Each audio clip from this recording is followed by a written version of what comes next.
Hi, my name is Richard Ian Porter, and I want to share with you a story that's a little bit difficult for me to talk about. And I hope that in sharing it, it might help give you some insight into my background and my thoughts on unconditional basic income and the benefit that it can bring to people. Um, it's one perspective, and I know there are a lot of others out there. I'm hoping that by sharing mine, even though it may be difficult for me to do so, I may encourage others to share theirs and might help warm some people who hadn't thought of the idea in the way that I now do. So, how I benefit from an unconditional 1,000-ish dollars per month. Um, I support Andrew Yang for president in 2020, and the flagship of his policies is the Freedom Dividend, in which every American citizen over the age of 18 will receive $1,000 each month unconditionally. Now, this seems pretty surprising to a lot of people I talk with, either person to person with colleagues or friends in the neighborhood at the park with kiddos, or when I'm texting for the Andrew Yang campaign as a volunteer. But although it may seem surprising to people, the concept has long-standing American background and support, from Thomas Paine with his essays on agrarian justice to Martin Luther King. Concept of it passed Congress twice during the Nixon administration and just didn't get signed into law, and has existed in Alaska, a deep red state, in the form of a petroleum dividend for over 40 years. Maybe it will help our fellow Americans better understand this concept if those of us who have lived experience of receiving an unconditional basic income can share it. And I'd like to share a little context on myself and the things that guide my thinking on this topic. I studied and earned degrees in political science and history in my undergraduate studies and commissioned into the U.S. Marine Corps for 8 years after that. I did this because I loved the U.S. Constitution and wanted to support and defend it. Completing my service, I went back to school to get my MBA, and I've worked at IBM, a major tech company, as a product manager for 2 years. All of this experience guides how I think about politics, history, society, economics, business, and technology. All of these are topics that are relevant to the Yang presidential candidacy and to all of our future as a nation. But I also realized I have a personal story to tell about how UBI can affect a person and a family. When I started my job as a product manager at IBM, I was stressed, really stressed. I was having overwhelming, anxious, and unproductive responses to stress. People make an assumption that when you've been in life and death situations, you get your stress meter recalibrated from stopping somewhere at, oh, this paperwork needs to be done by a certain time, or I need to meet a certain deadline because my boss wants me to there are life-threatening situations occurring that I need to deal with. And that's true in a way. Um, your stress meter does get recalibrated between real stressors and less serious annoyances, but it's right and wrong at the same time. You better recognize what is and is not of importance, at least intellectually.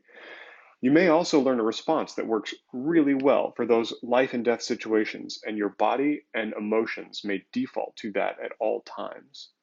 You may immediately have an aroused fight or flight response.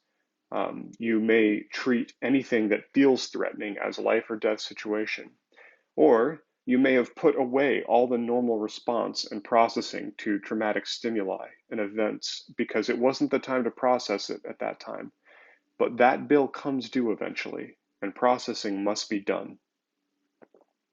So here I was in my story with my overwhelming anxiety and fear responses from fairly ordinary daily challenges. I was afraid I wouldn't say or do the right thing. I was afraid I'd be found out to have bluffed my way along until this point. I was afraid I would be fired. I was afraid I would be unable to pay my bills, to provide for my wife and my baby daughter. I was afraid I was sliding down a slope and couldn't stop myself, and that the natural result was going to be ruin for my family. I started to actually think my family might be better off without me and to have intrusive thoughts of self harm. I got help. People who care about me encouraged and supported me to seek help, including big contributions from my wife, my family, close colleagues, and professional counselors, including through my companies Employee Assistance Program, and through the Veterans Administration's mental health services eventually. Through a combination of exercise, guided meditation apps, psychotherapy, and other treatment, I made substantial gains, and I'm happy to say I am doing much, much better. I also finally completed my application for service-connected disability benefits for post-traumatic stress, among other injuries.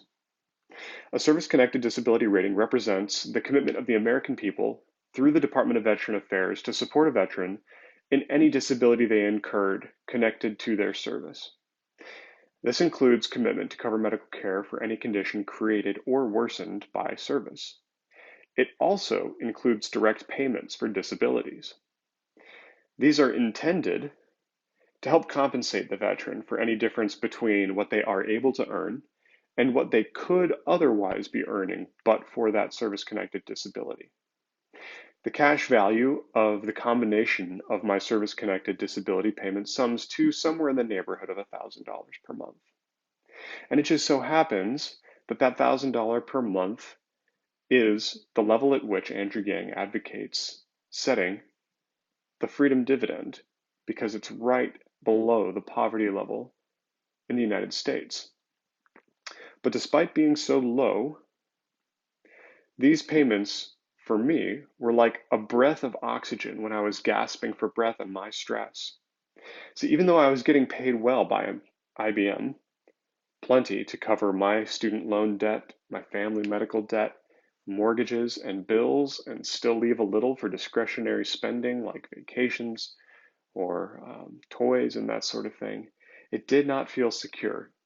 I felt like I couldn't count on that salary because I was genuinely afraid I was going to lose it. Even though this disability payment is small relative to my salary, it is mostly unconditional. I say mostly because although it's a very rare occurrence, there are fellow veterans of mine who have their conditions reevaluated by the Veterans Affairs Administration, particularly and very problematically, that can happen with people who have sought care for mental injuries and have gotten better in the way that I have. So there is a small part of me anxious about talking about this and how much better I am now through the treatment that I have sought and the work that I have done. It is possible for the Veterans Administration to choose to take back those payments as they no longer see a need for them. And see, that's why the unconditionality of a basic income is so important. It's removing that fear that there is a foundation below which you will not fall that gives it so much power. But back to the story. I don't know how much of the eventual peace and calm I came to comes from the professional treatment I received, and I don't know how much of it came from the love and support of my family.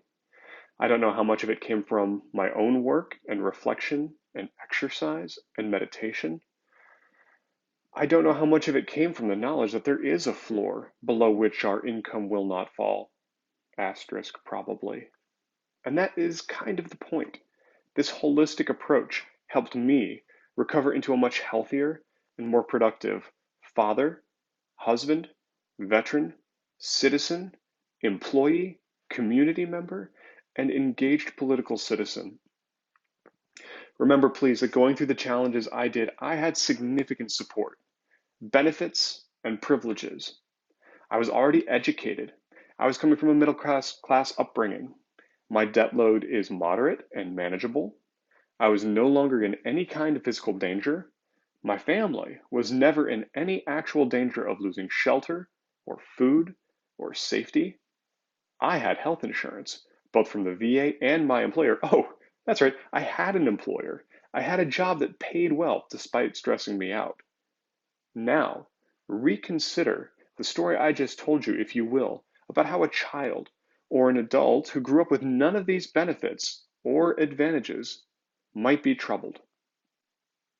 Think about whether there might be a child or an adult who had similar traumatic experiences as to those I did that saw people that they loved hurt or killed or risked. Maybe it wasn't in the context of serving in the military. Maybe it was just where they grew up that caused these things to happen to them. Now think about how much it might benefit them to have healthcare coverage and the peace of mind that an unconditional, that is always going to get it, basic, just covering the basics, income, coming in, always coming in. Imagine what that can deliver as a foundation on which to build their lives. Now, consider that applied to every citizen over the age of 18 in our entire nation. Imagine what we can accomplish when we put humanity first. Please, do what you can to help us in this effort. Read up about Andrew Yang and his policies, maybe his book, maybe some of the policies online. Donate to the campaign if you can. We average $26 per donor. Volunteer your time, phone banking, or texting to educate your fellow veterans. If you are a veteran and you've received service-connected disability payments, think about joining me in telling your story about how that has impacted your life. Or if you receive any other kind of unconditional basic income, please consider joining me in telling your story so that your fellow American citizens can hear on an individual level what kind of impact this kind of policy can have. Thank you for your time and attention. Humanity first.